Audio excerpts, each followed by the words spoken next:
routine afternoon in Florida, a female officer is dispatched to a Walmart after loss prevention detains a woman who attempted to push an entire cart of merchandise past every point of sale.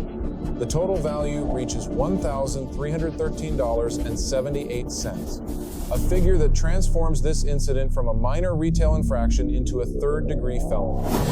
She tried to push out. We're getting the trigger receipt right now. Okay. There's a big buggy. You have your ID on you? I don't have an ID. I do not have an ID. What's your first name? Kallie. Kallie? Yes. CIS. What's your date of birth? 13192. Hey, I got a name, date of birth for you. It is, first name's Callie. Last name, I'll just spell it for you. Charlie, India, Foxtrot, 1/31/1992. White female. Do you know how much the total is? Not yet. Right. How much more is there?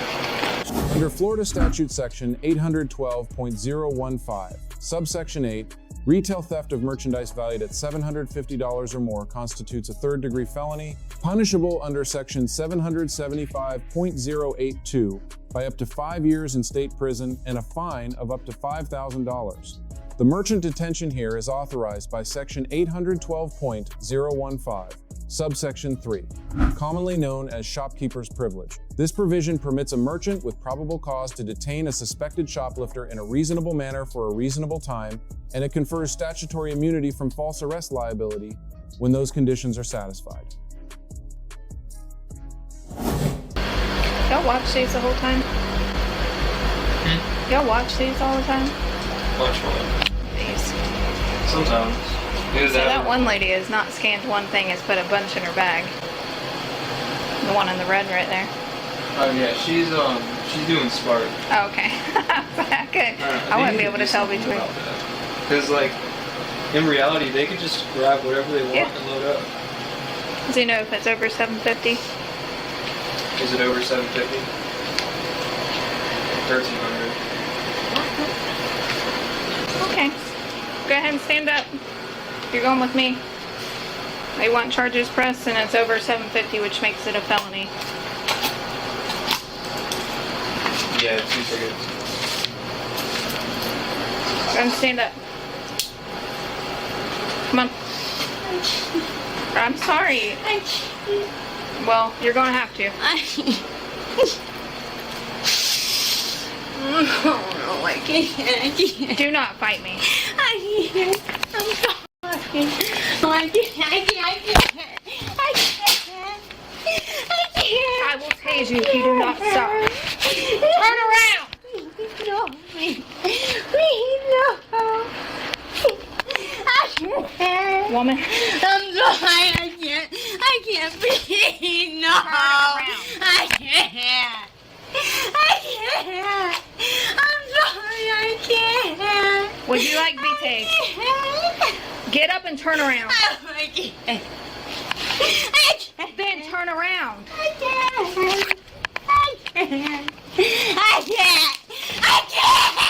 around.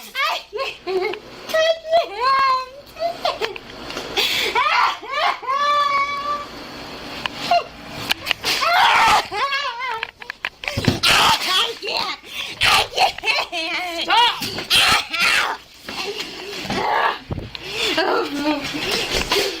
Please stop! I have seizures. I can't. Stop. I can't. It's like you're doing this to I yourself. can't. I can't.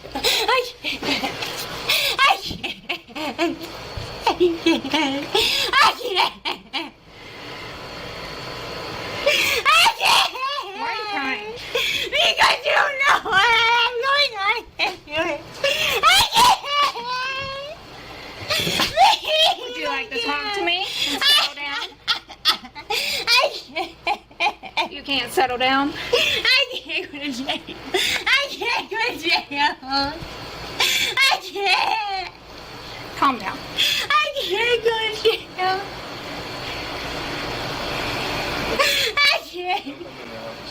I can't go to jail.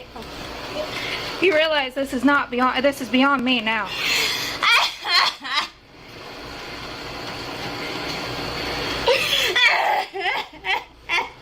I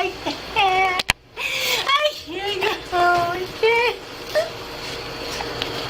5397.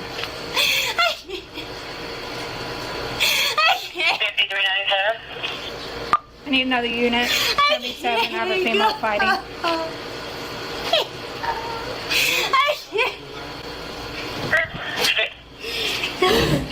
The arrest decision, once the felony threshold is confirmed, is evaluated under the Fourth Amendment framework established in Graham versus Connor, decided in 1989.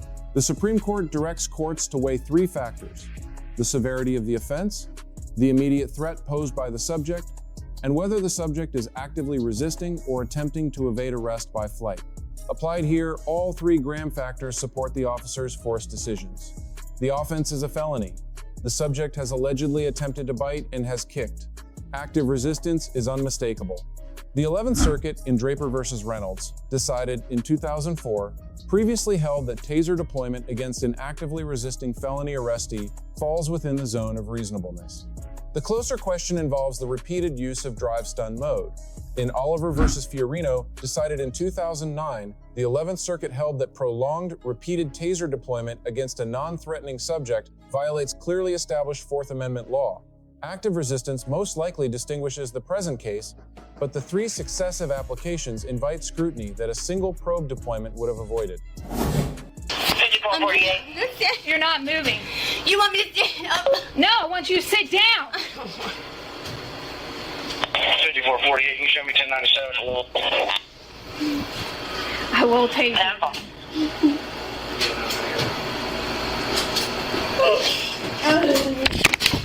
Sit down. Ow! 5448, 5397, where you at? Stop. I'm in Walmart.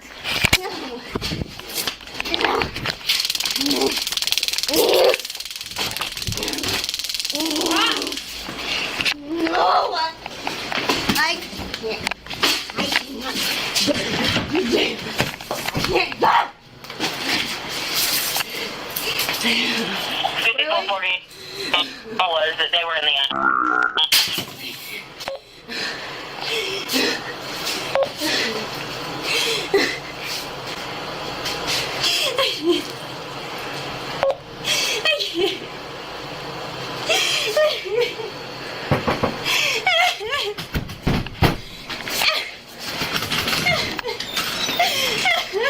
I've tased her twice.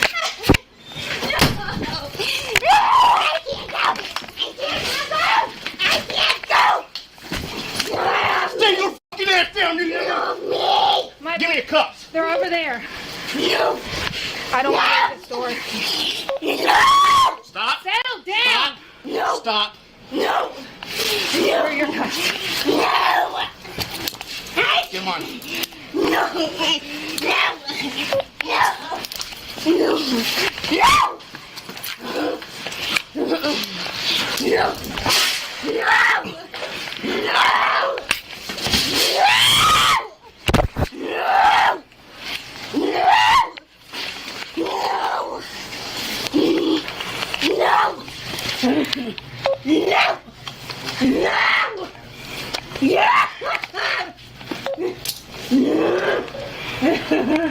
No. No. No. 5448. 5448.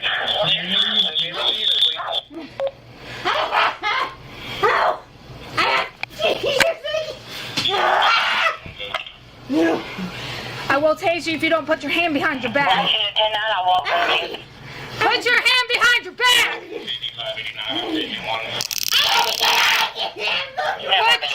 Look, you're gonna get tased again. Put your hand behind your back. Put your hand behind your back.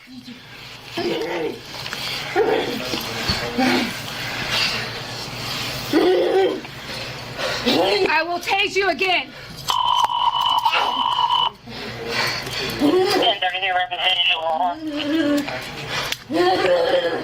She acts like she has seizures. She hasn't once had a seizure this whole time. 5448. 5448. One detained.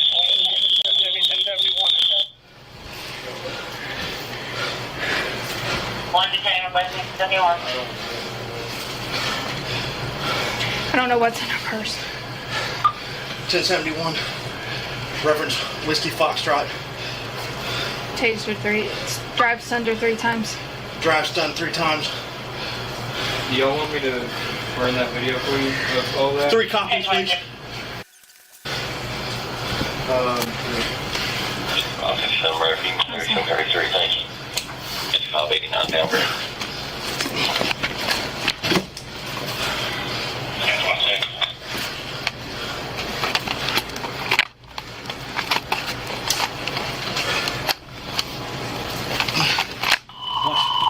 Roll it.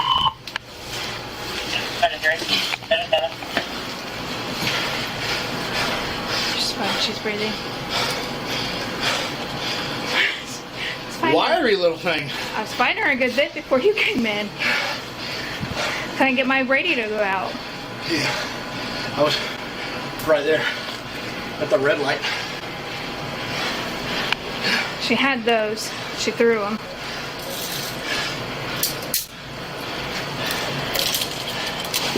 Stop. It's crazy how she has it. 54, I got it, buddy. Thank you. Here's my other. Ooh, I'm gonna need a drink after this one. I was trying to avoid the computers. I will say that's never happened, so. Oh, she was fine until I told her she was going with me because it's 1300. Ooh. Yeah. Y'all do want to press charges, right? Yes. Yeah, that's what the that's Just why I verifying. read that too. Where am I? You're not getting up. You're not going nowhere. Do not do it again. Do what? Well, it's all done and over with. It's all on You're in camera. cuffs. What is? We got EMS coming to check you out, then you're going to jail. And I will sit on you at the hospital, so you ain't going home tonight. Just rest your head right there on my boot. I'm going to let you know. Don't do nothing stupid. Just relax. Walmart. Don't move. Keep your head. Keep your head on my boot. Keep your head on my boot. I'm just saying. You made me get my pants all dirty, man. And mine too. I'm sorry. She's got to learn it one day. No, I feel so bad for her. She's a door host, and I was like, hey, I need you in the office. Like, it won't be bad. The subject's resistance carries independent legal consequences. Under Section 843.02, resisting without violence is a first-degree misdemeanor. However, under Section 843.01, resisting an officer with violence, including any biting, kicking, or striking gesture, is itself a third-degree felony carrying up to 5 years. The subject's claim of a seizure disorder and inability to breathe triggers 14th Amendment medical care obligations.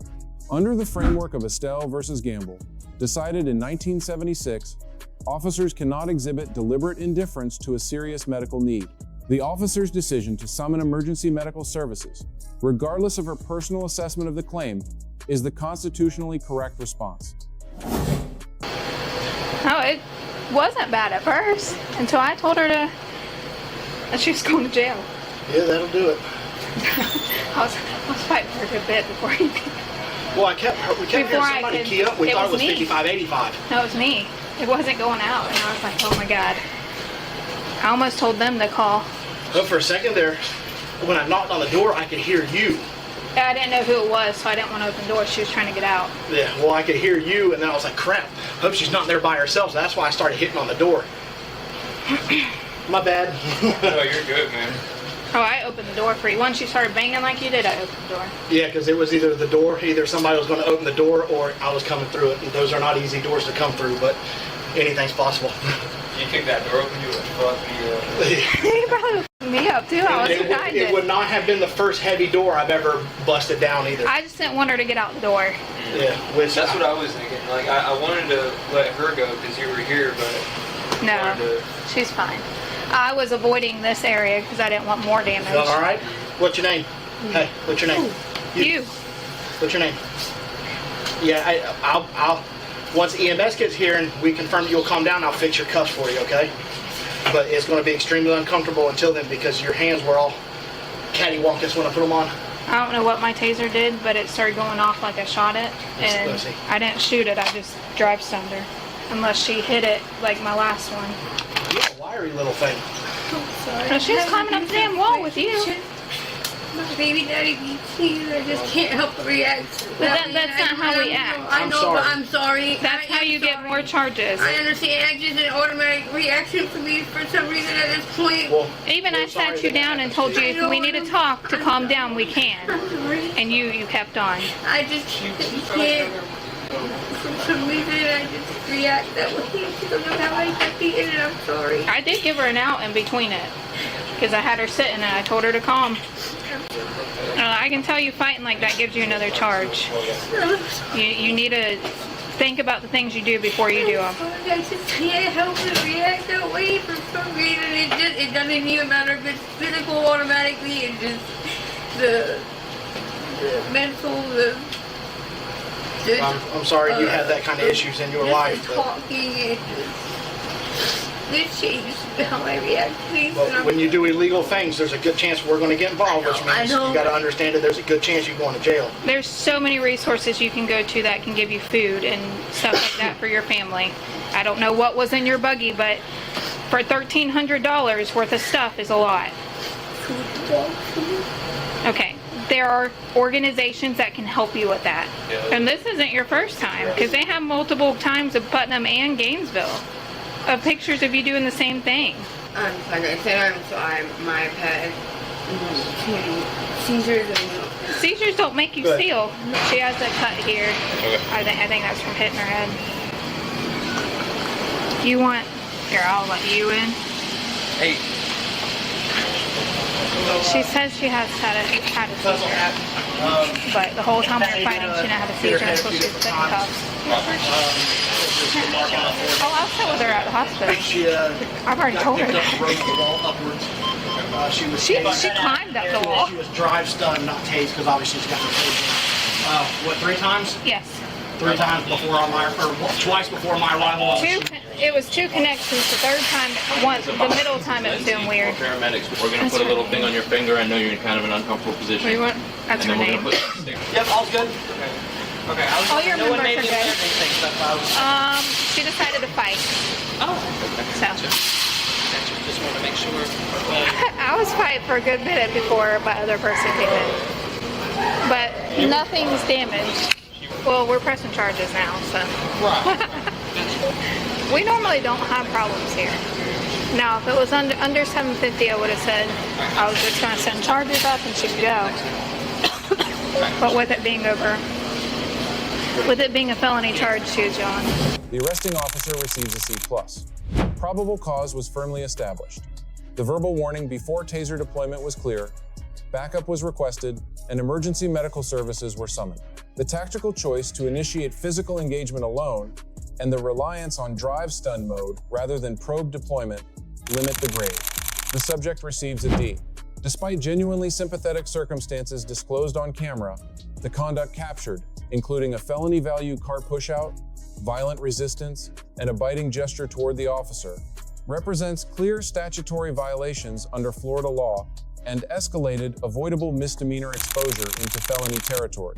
Loss prevention receives a B. The detention appears to satisfy shopkeepers' privilege. Staff properly summoned law enforcement rather than attempting physical enforcement themselves, and the real-time value confirmation enabled an informed charging decision. The lesson here is straightforward. Every person retains the right to challenge an arrest, but the appropriate forum is the courtroom. Through a motion to suppress or a Section 1983 civil rights claim, never a physical confrontation. Resisting converts a single charge into a stacked one, exposes both parties to injury, and forfeits legal arguments that might otherwise have had merit. Let us know if there is an interaction or legal topic that you would like us to discuss in the comments below. Thank you for watching, and don't forget to subscribe to the channel.